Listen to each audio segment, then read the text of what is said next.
नहीं था।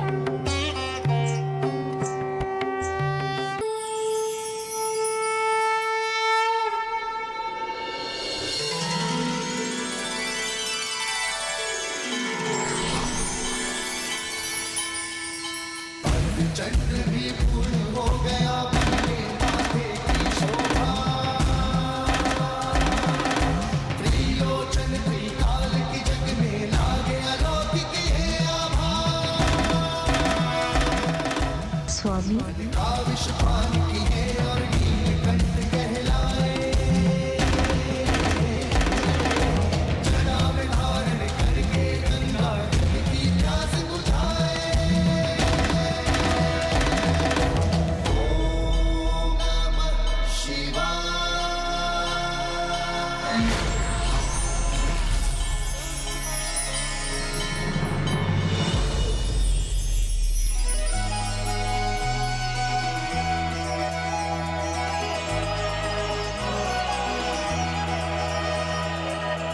सूरज चमके माथे पर, चमका मंगल टीका।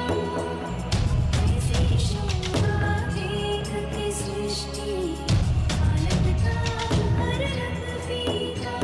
ईशों के जुड़े सजाए, प्रकृति की सारी ऊर्जा बसी कैलाशपति।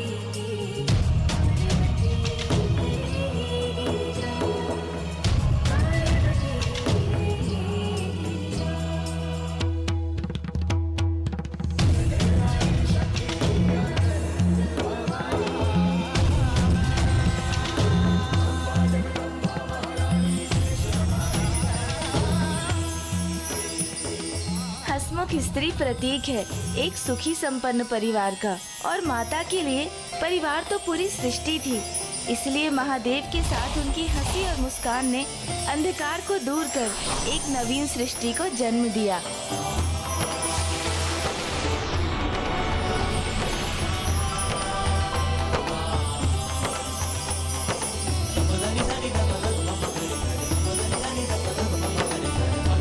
अद्भुत।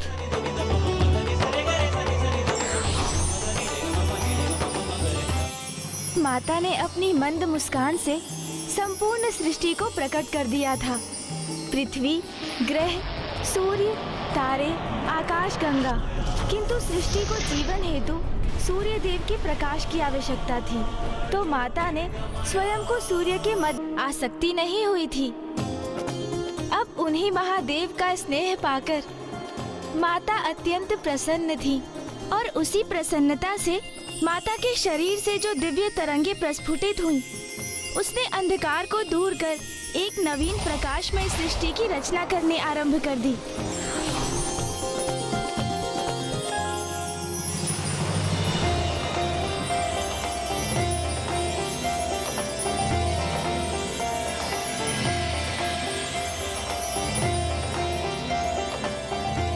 समस्त गण, गंधर्व, देवता आदि का सम्मान पाकर माता की प्रसन्नता सरल हास्य के रूप में फूट पड़ती थी। माता के उसी आनंद ने अनेकों सुंदर रंगों में रंग दिया था कैलाश को।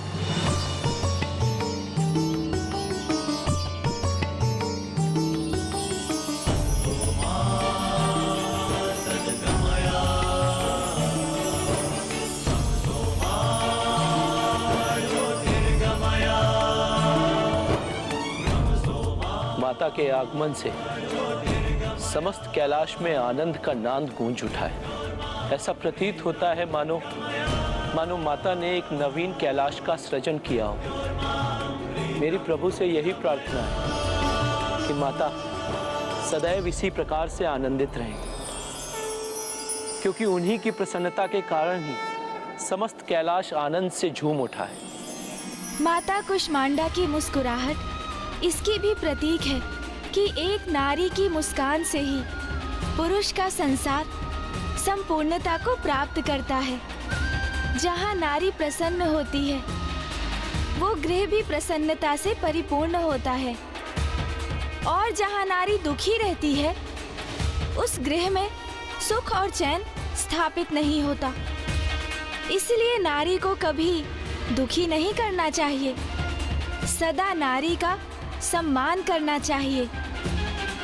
ब्राह्मण देवता, मैं तो अपने पति देव को सदा यही कहती आई हूँ कि अपनी पत्नी को सुखी रखिए, क्योंकि मैं मुस्कुराऊंगी तो राजभवन में सदा प्रसन्नता स्थापित रहेगी।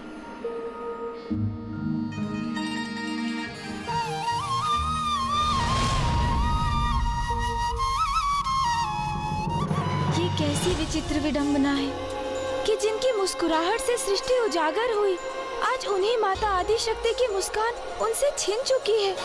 और ये सब महाराज दिवोदास के कारण हुआ है। मेरी माँ प्रसन्न नहीं रहेंगी तो काशी में भी कहाँ समृद्धि हो सकेगी।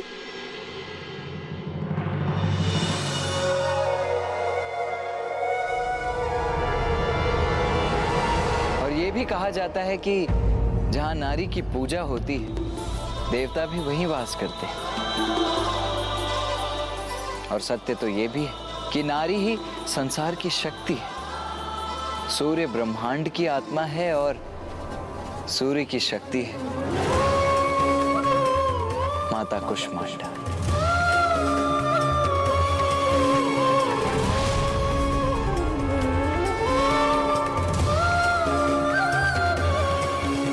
माता कुष्मांडा हृदय के चक्र में वास करती है, जिसे अनाहत चक्र भी कहा जाता है। ये तो सर्वथा उचित है कि माता कुष्मांडा सूर्य के हृदय में निवास करती हैं। इसीलिए वो समस्त ऊर्जा का स्रोत भी हैं।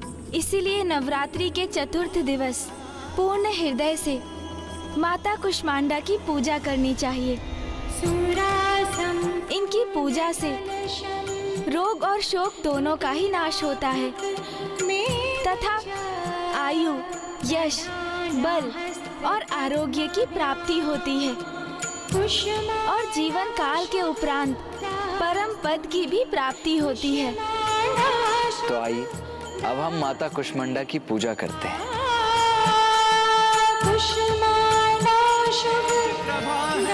हे माता कुष्मांडा, इस ब्रह्मांड की रचना तुझसे, तुझसे सूर्य की उष्मा है माँ, तुझसे सूर्य की उष्मा है माँ, तुझसे सूर्य की उष्मा। यदि मुझे यहाँ राज्य करना है तो आपको यहाँ से प्रस्थान करना होगा।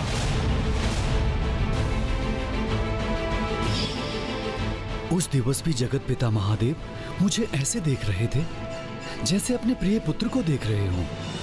जब अनाहत चक्र निर्वाध रूप से कुंडलिनी की ऊर्जा से प्रकाशित होता है तो तब व्यक्ति अपने अहंकार के भाव से पूर्णतः रिक्त होकर संबंधों की असीम गहराइयों को समझकर उन्हें स्वीकार कर लेता है।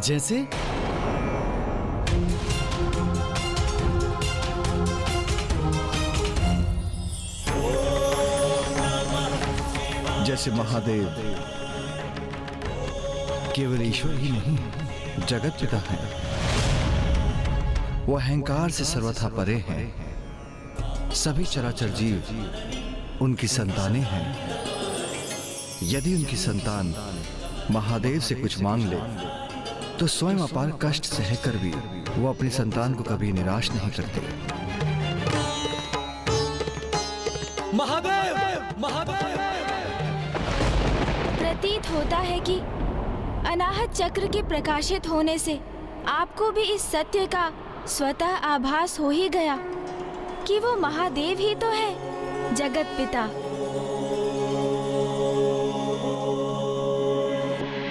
अब हम माता की आरती करेंगे।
जय मां कुष्मांडा मैया, मां कुष्मांडा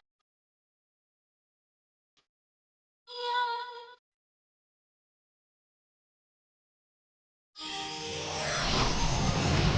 मुख पर अद्भुत तेज प्रभा है, हे माता कुष्मांडा।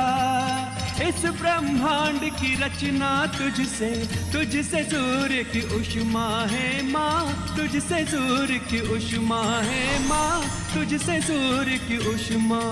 महाराज, माता, कल नवरात्रि का पंचम दिवस है और कल हम माता के पंचम स्वरूप स्कंद माता की कथा सुनेंगे।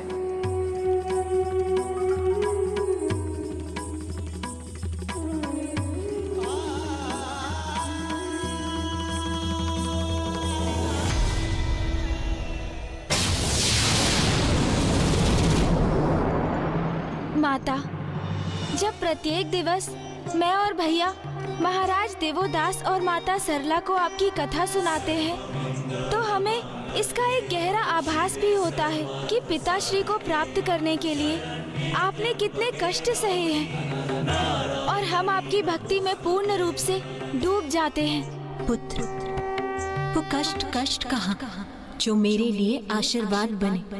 तब से मुझे महादेव का सानिध्य प्राप्त हुआ और उनसे विवाह के उपरांत कैलाश मेरा निवास बना। और पुत्र, कल तुम एक ऐसी कथा कहने जा रहे हो जो मेरे हृदय के अत्यंत निकट है, मुझे अत्यंत प्रिय है। मेरे मातृत्व के सुख को प्राप्त करने की कथा, जब मुझे कार्तिकेय पुत्र रूप में प्राप्त हुआ।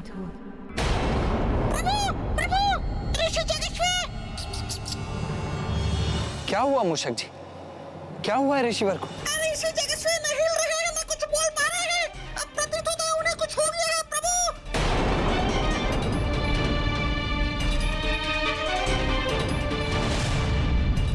जाओ पुत्र, वहां जाकर अपना कर्तव्य निभाओ।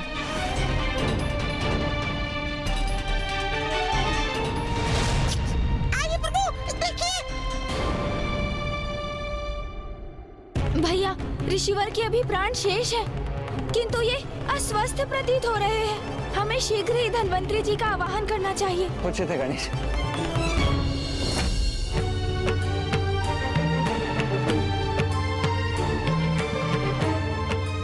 मैं इनके मुख में एक औषधि डालता हूँ। किंतु धन्वंतरी जी, ऋषिवर तो कुछ भी ग्रहण नहीं करेंगे। उन्होंने निर्जल और निराहार रहने का संकल्प लिया है। उस अवस्था में मैं लेप लगाकर इनका उपचार करने का प्रयास करता हूँ।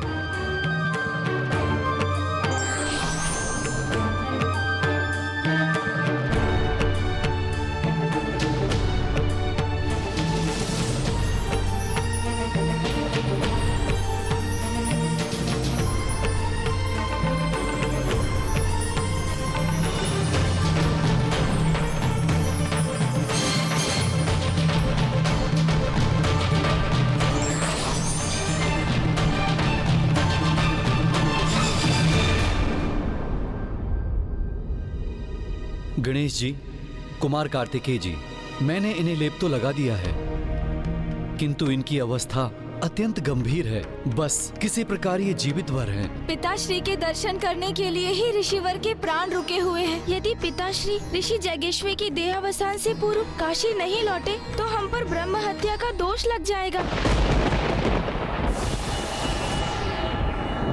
नवरात्रि का आज पंचम दिवस है और आज हम माता के स्कंद माता स्वरूप की उपासना करते हैं।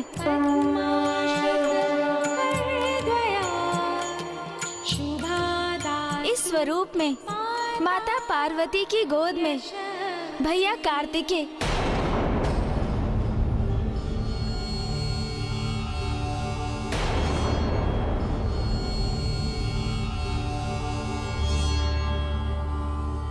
भैया, महाराज, मेरा अर्थ था कुमार कार्तिकेय अर्थात गणेश जी के बड़े भैया। वो माता पार्वती की गोद में रहते हैं।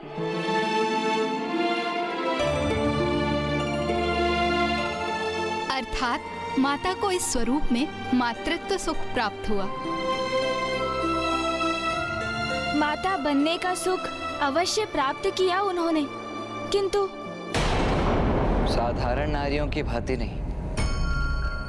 अर्थात माता ने गर्भ धारण कर कुमार कार्तिकेय को जन्म नहीं दिया।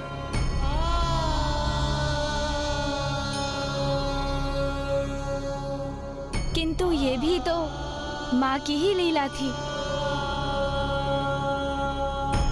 एक और माता पार्वती और महादेव का विवाह संपन्न हो चुका था और अब माता अत्यंत प्रसन्नता से गृहस्थीन का जीवन व्यतीत कर रही थी। उन्हें सभी सुख प्राप्त थे, किंतु संतान प्राप्ति की कामना तो अभी भी थी उन्हें। स्वामी, माता की पूर्णता तो संतान से होती है। मुझे संतान का वरदान दे स्वामी। तथास्तु। और देवताओं को तो इसी क्षण की प्रतीक्षा थी। और अब अंततः उनकी प्रतीक्षा समाप्त होने वाली थी। महादेव और माता पार्वती का वो पुत्र जन्म लेने वाला था जो तारकासुर का अंत करने वाला था। और ऐसा ही होता, किंतु क्या ब्राह्मण देवता? इसी शुभ घड़ी की प्रतीक्षा तो हम सभी इतने वर्षों से कर रहे थे, क्योंकि अब अंततः उस तारकासुर के आतंक का अंत होने ही वाला है। इंद्रदेव, सूर्यदेव, तारकासुर का अंत तो हो जाएगा, किंतु एक नवीन समस्या का भी जन्म होगा जिस पर अभी तक आपका ध्यान नहीं गया।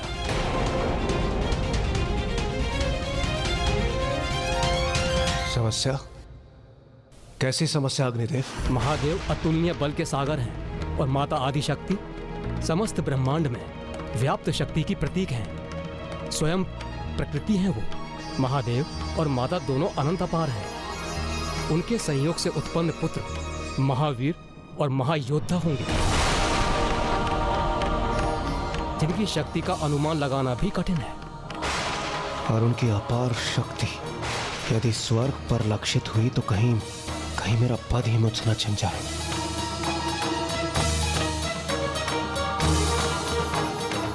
इस समस्या का हमें कोई न कोई उचित समाधान ढूंढना ही होगा। तारकासुर का वध करने हेतु हमने स्वयं के लिए एक महासंकट को आमंत्रित कर लिया है।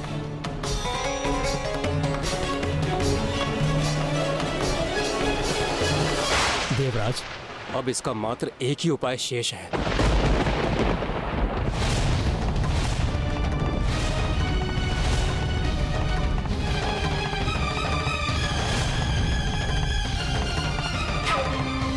महादेव, तारकासुर के आतंक से हमारी रक्षा कीजिए प्रभु। केवल आप ही का पुत्र उसका अंत कर सकता है। आपका ऐसा पुत्र महादेव जो केवल आप ही के अंश से उत्पन्न हो, जिसमें माता पार्वती की कोई भूमिका और कोई योगदान न हो। कोई भूमिका और कोई योगदान न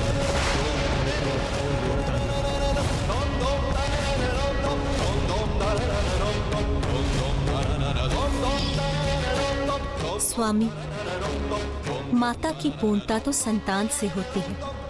मुझे संतान का वरदान दे स्वामी। तथास्तु, तथास्तु। महादेव, हम पर कृपा कर